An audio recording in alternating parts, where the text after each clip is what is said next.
Hello, I'm Rachel. She's the host of the Mature Author podcast, where we celebrate African authors and have bookish conversations. Joining me today is Aiwanose Odafen from Nigeria. We'll be talking about her debut novel, Tomorrow I Become a Woman. First of all, I want to say that I absolutely love Tomorrow I Become a Woman.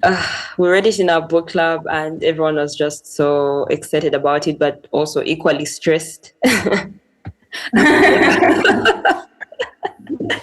were so stressed. Understandable, very understandable. Yeah, we were extremely stressed. But before we get into the book, who is Aiwanose and what are you up to? Are you writing us a new book? So I want to say many things, right? I'm a writer, but I'm a writer who's interested in telling women's stories, especially African women, and in a way that's authentic and also like rings through true with the audience, and also I'm not just a writer. I'm also a finance person as well. So actually, I've spent a better part of my life doing finance and consulting before my book came out. What am I up to right now? Well, right now I'm working, but I'm also working on on another novel, which hopefully I can share more about soon. I started working on it actually in 2021. Uh-huh. So this was when I was kind of truly edits for Tomorrow I Become a Woman. So I was just like, okay, I needed to keep my mind busy, and I also had the story I wanted to tell. So I'm working on that as well. I'm also in the midst of drafting something else because I really do. I think writing keeps me sane, like most of the time, to be honest. So yeah, so that's it about me. Okay, that's very exciting. And when you mentioned finance and then writing, how do you match the two? Are you like living separate lives? Like when I'm in, you do you like compartmentalize what you do? Like now I'm in the writing mind frame. Now I'm in the finance mind frame. Actually, in a way, I do. That's a great question. I don't think people ask me that a lot. Actually, in a way, I do. So, like, when I, when when I'm like working, like doing like finance or accounting or consulting stuff, it's a very different mindset, right? Like, I'm thinking very differently from when Yeah. I want to write. When you're writing, it's a very like it's an all-consuming process for me because I feel it.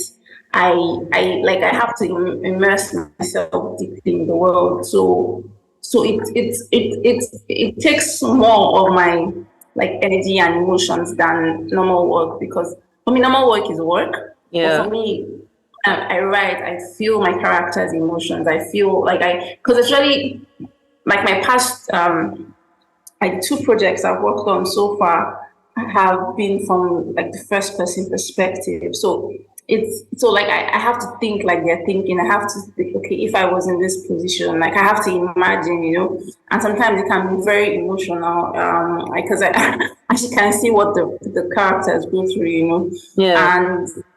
and so yes, a very different mindset. Like I have to switch most of the time, but I enjoy it. I think it's a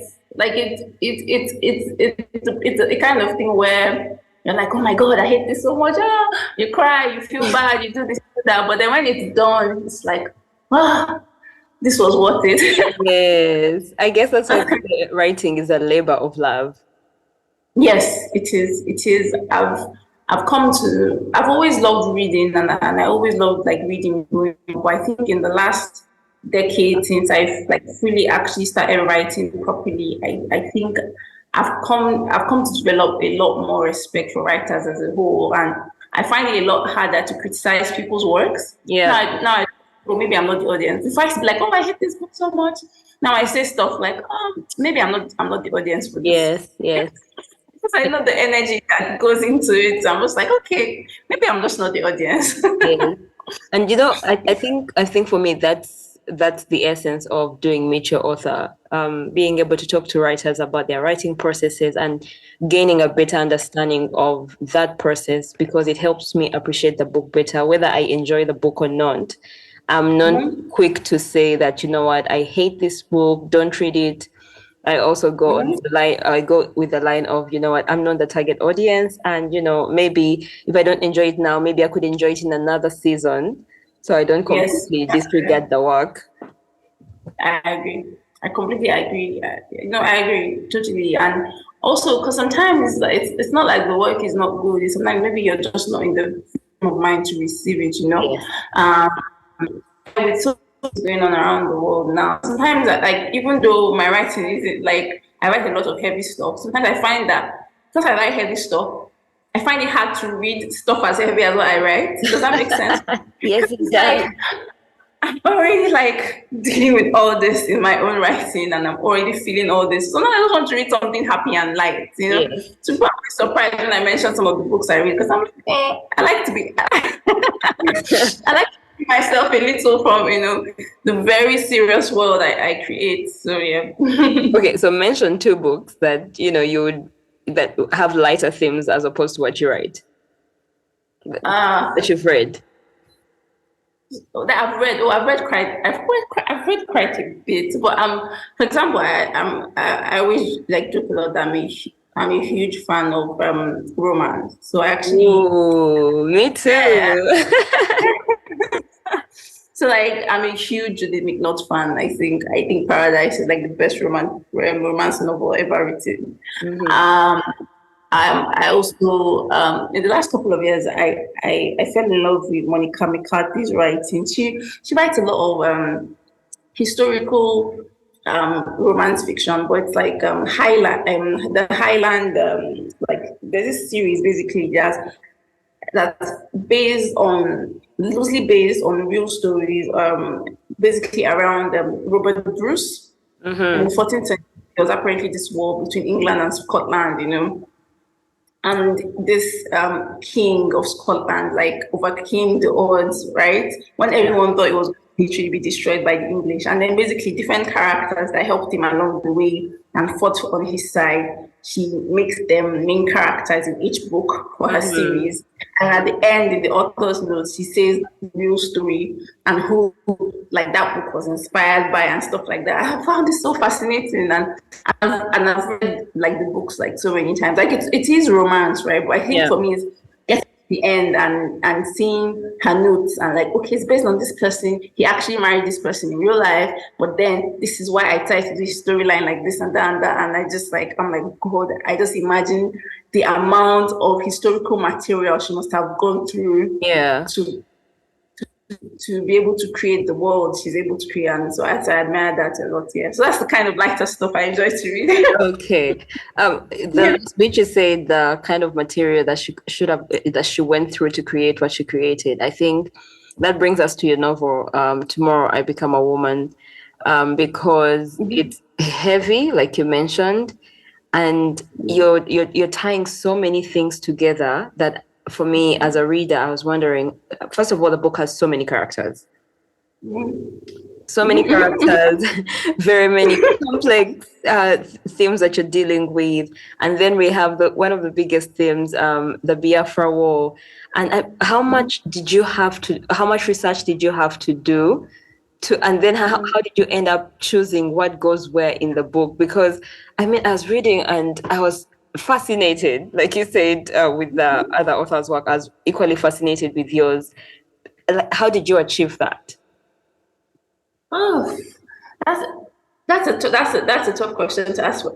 But how did I achieve that right? Because even me, I read it, I'm like, like someone mentioned a particular part of the novel, and I actually opened it to read it, and I was like, oh, I read this. It's true. So I don't know.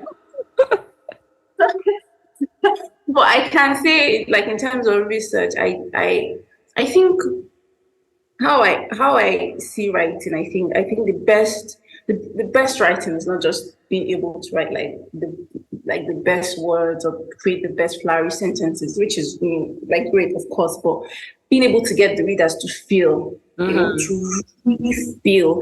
And that was one thing I wanted to accomplish when I was writing about the Civil War. So one thing I did was I actually watched a lot of YouTube videos about the Nigerian Civil War. Like I listened to first person accounts, or like because I also read like I also did the proper research, right? Like reading like articles. I even read some old newspaper clippings. I read I read some academic articles and documents on that chronicled the Civil War. But I also wanted to go outside of the academic stuff. I wanted to hear from the people that were there, the people on the streets. Because Yeah. if you ask like maybe a journalist about what happened in Nigeria in the 1960s, the way they'll speak about it, right?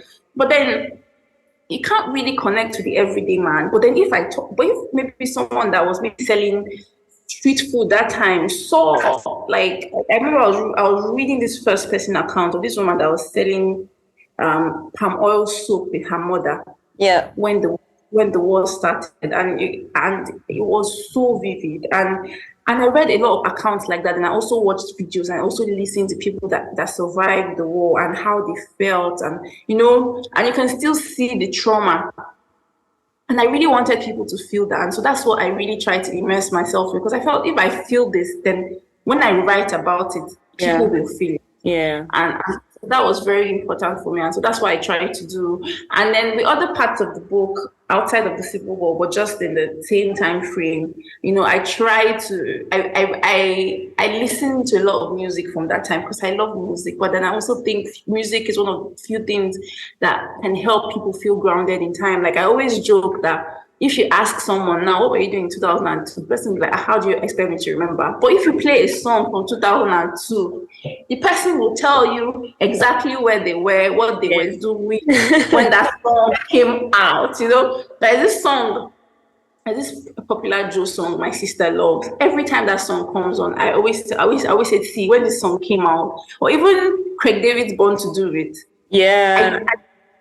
When that album came out, every time that album plays, I remember exactly where I was when that album came out. How my uncle then, that was a bachelor to stupor, would play that album in his house all the time, and how I enjoyed going to visit him just so that I can listen to Craig David. And but for the longest time, I couldn't say exactly what year that was, right? Yeah. But then I knew where I was when that album came out. And so for me, and so that's really what I try to do with like little inserts here and there of different types of songs, because then it puts people in the time. Because then people, those that are old enough to remember, they remember. Those that are not old enough to remember, they can listen to the song and feel what it's like to be in that time. So yes, that's how I try to, make that happen. Okay. One thing that I also liked about the novel is you spotlight female friendships really well. They're beautiful, but yet very complex. And regardless of the timelines or the time frame, even today we're able to, at least I was able, and the people in my book club were able to relate to those friendships. And I wondered for you, because you said you also like telling women's stories, how important are female friendships in this ever-changing landscape that we live in? I think female friendships are very important. To me, because I'm someone that grew up as a tomboy, right? But I grew up with a lot of sisters. Yeah. Funny enough. But and over the years, because I have friends, I make friends with men very easily. But then I also have a lot of female friends. I've realized that no matter how great my male friendships are, there's nothing that really replaces the bond of having women around you. Yes. Nothing, absolutely nothing. So whenever people say stuff like, "Oh, I get along better with men," I just laugh because I'm like, "My dear, when you need it, like will you like time will tell you, man." Because Yeah. Yeah. you will learn, and because even in the worst of situations, even the so-called patriarchy princesses or whatever, right? Even the old, like some of the older women that are there to this and that, when the chips are down, they are the ones that always step in, Yes. always step Yes. in to help out. And so there's that, and like you said, there's that complexity. There's that, my husband this, what will people say, this and that, and we see it in Ada and Chinelo's friendship with Yes. Uju. But then we also see how when things happen, we see how women step up. Yeah. Even when we see how Sister Bola Tito um, helps Uju, how Salome, who hasn't seen Uju in many years, is the one to bring out money. And it's how women are. I don't know, I think a lot of it is socialization, but I think it's also because no one can really understand Yeah. what women go like other women, Yes. Yeah. regardless of their beliefs, regardless of everything. No one can really understand like other women. And so I always try to encourage like women and young women to like have a few friends. Like it would help you so much, and you just receive a lot of wisdom, a lot of support, a lot of comfort. Like yeah, there will be issues along the way, and it's normal and it's fine, Yeah. but nothing really replaces female friendship. And when you see female friendship in action, it's really really beautiful, and I really wanted to present that on the page. Yeah, and I think you did that so well because we see the three ladies, and I guess anyone who has that sort of friendship would really relate and enjoy the book even more. We see Thank you. them right from when they're young to, they go to uni and everyone is getting married, how like the different stages of life we go through and how we navigate that with all the female friendships that we have. So Yes. yeah, that was for me. It stuck with me, and I feel say when one of the ladies passed on, and then the other two couldn't navigate their friendship. I like that complexity because half the time when you're in a clique of friends, you're all friends, but you're not. You the dynamics are different with each friend. I don't know if you get what I mean. Yeah, yes. I know. I totally get what you mean. Like you can all even be in the same like friendship group, but then your Yes. relationship with this person is completely different. Yes. Yeah. Yes. Yes. That's also a good, that was also a nice aspect that was explored in the book because we see after the friend passes on, then these two are not really friends anymore, Mhm, which was really mhm, sad. But that also happens again in adult friendships, even as mhm. we're getting, even when you're still young, because you're still being friends with someone and then you're better friends with another, and it's okay as long as you have friends holding you up. And then the bit about Uju and her mother, can we talk about the mother-daughter relationships in the book? And I know that it majorly centered on Uju and her mother. Why was the mother like that? Like, I just could not wrap my head around that. Ah, I think you've probably said it in one of the nicest ways I've heard. Like I've gotten text so much. I'm like not text messages, sorry, messages on Instagram. Like I let you get like like not unknown, but like like I see like requests and I go there and it's like I hate the mother so much. Why did you? She's and you cuss out the mother and things like that. But so there are several reasons I read the mother like that because number one, actually the mother's kind of like the synopsis says it's loosely based on real women. So the mother is loosely based on someone's mother that I know. So Oh, wow. and basically the person was going through a very difficult marriage and the person left briefly, but then the mother gave her so much hell and she talks about it a lot. She's like, see, my mother gave me so much hell that I just said, you know what? I might as well just go back to my husband's house and be suffering there too, because what is this, No. Um, and then also a particular Nigerian celebrity years ago. I remember it was around when I started writing this book. Yeah. But years ago, she was talking about she left her marriage and they were interviewing her. And she was talking about how her husband was like physically abusive and I think he was also cheating or something.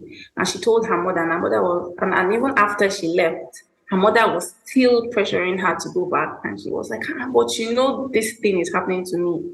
I don't Yeah. understand. How can you? see me as your daughter and then still tell me to go back. But then her mother was saying it from a place of, in her own mind, from a place of love. And Yes. so I really wanted to show that complicated dynamic between different generations of women that have been brought up a certain way, women that have been brought up to be subservient to their husbands, to take whatever they give. And they can't seem to understand why rather younger women don't want to accept this. And I really wanted to show that generational clash, that why, And also I think even like luckily my mother isn't like that, but I also wanted to show the complicated relationship between mother and daughter Yes. in many African households, where like your mother can love you, but then she can have this particular mindset, and I've seen it also, where your mother can have this particular mindset, and she's telling you things like, oh, you should do this, or you should marry now. And it's not like you're like, it's not like she hates you, but it's like it's how she was brought up, and she can't really separate herself from that, because it's all Yes. she's known all her life. In her mind, she's doing it for your own good. And Yes. so even when so I always try to tell people, like, to be fair, Uju's mother is absolutely terrible. But there's a bit of, when in writing the character, I had a bit of compassion for her, because my I kept thinking, like, imagine someone that's gone through all this, sent on the back of a bus in like the 40s as a teenager to go marry some random man in a place she had never been to before. She gets there, tries to adapt. The husband is terrible to her. She has children, things like that. And so it creates, in many cases, a very warped human being. Yes. And I think that's what we see. And let's not also forget losing her her beloved brother in the Civil War. And Yes. that's what we see. And that's why I really try to humanize Mama with the loss of her brother, because we see just how much that affects her as a person. And so it creates a very complicated, warped character. And that's who Mama is. And so that's why Mama is like that. It was very complicated, very real, because like you said, there's so many examples of such mothers. And I really wanted to understand where she was coming from. But in my mind, I was like, okay, now that you know where you've come from, you should do better for your daughter. But Mhm. again, it's not that simple. She still has a lot of unlearning to do, which can happen Yes. in just a few years. So Uju had to suffer. And one Mhm. of the other things that you do really well is showing us that, what, men need to be held accountable in all spheres. And Mhm. for me, that's something that's so powerful, because half the time we make excuses for men that, what, men are like that. In church, if he's giving, if he's, doing this and that, men are like that. Yet women will no one is going to feel sorry for us. No one is going to make any excuse for us. We'll be blamed for each and everything. And I'm wondering, was that deliberate on your part to make sure that Segozi is held, like, we need to hold this man accountable? Like, yeah, see all this that he's doing, so someone needs to hold him accountable, whether it's his wife or his in-laws or his own people. But yeah, it was very, very deliberate. And because, you know what, I always joke that I wrote Tomorrow I Become a Woman from a place of anger and frustration, because I was seeing, so I had a friend that was going through a very terrible marriage, absolutely terrible. Like, it was awful. It was so awful that I called my mom and I was like, please, can you talk to this person? And and then around the same time somebody else was going through something. Like, I was just seeing all these things, and I was so upset. And it's like, and it feels like even in these situations, the women are blamed, or men are just not held accountable. There's Yeah. always an excuse, there's always something. And so I wanted to write all these things, all these characters, and I wanted, like, all these men, and I wanted people to, like, to look at. I wanted to kind of hold a mirror of society, to force people to ask themselves questions. Should we allow this to continue? Should this be okay? What can we do? And because, and you see throughout the book, because it kind of escapes accountability. I mean, the only time he actually faces any sort of blowback is when he challenges the military government. Anyone listening to it that's not ready, I'm sorry for the spoiler. But my minus that, we see that he literally goes through, and a lot of people, like, ask me like, oh, why didn't Gozi suffer? Why didn't you make him suffer at the end? Like suffer, like in the Nollywood way. I don't know. I'm like, yeah, because that would let me really feel good. Like, oh my god, like you feel good and then you drop the book and you be happy. But I didn't want people to feel good. I wanted people to go away with a sense of frustration, the frustration I was feeling, Yes. and so it was very, very much on purpose. I tell you. I'm so glad because I after reading the book I was so frustrated. I was just like, these men need to be held accountable. Like someone needs to hold the men in their lives accountable. And I think I went on a spree asking some of my friends that, you know what, when you hear that your friend has, say, he has been accused of rape or something, do you hold your friends accountable, or do you just say nothing and move on? Because these cases continuously come up and you're always with these people, surely you should say something to them. So yeah, i'm I so know. i'm so glad it came up. Thank you. Yeah, no, I agree, and it was very heartwarming to also listen to some men say reading the book has also helped them think about like things they didn't take note of before. They didn't think too much about before. It made them say, wait, this thing isn't, it isn't proper. Because I also think sometimes men are also not very honest with their friends about their Yes, actions, yes. about, and I think it's also made them, like it's also as whenever I hear things like that, it makes me grateful that I wrote this because, there are times I was like, when people read this book, those guys are just going to be like, this girl just hates men. Right, it's easy to think that no, but also it's easy for people to know that you support women because the story right from the start is a story about women and what they go through at the hands of men, at the hands of society, at the hands of culture. And as a woman, I related to that in so many ways. I felt sorry for Uju and her friends. And can we talk about marriage, that thing that every woman has been made to aspire to, and we see that the ladies get to the place where they are not content with not being attached to someone. And even yeah, so let's just talk into that. And even what? Do you want to say something? Even the what? I was going to say, even the mothers, we see the mothers putting pressure. You know what? You need to get married. You say yes to this man. I mean, like, why has it been brought to the forefront that it makes it seem like if you don't have it, then you're not complete? I always say something. I always say that when you're brought up to want something, to desire something with all your heart and all your might, at a point, and you're told this is what you should want continuously from the time you're born, a little girl, till when it gets to a point that it becomes a question of is it what you really want or what you've been trained to want? Yeah. I think growing up, or what you've been conditioned to want rather.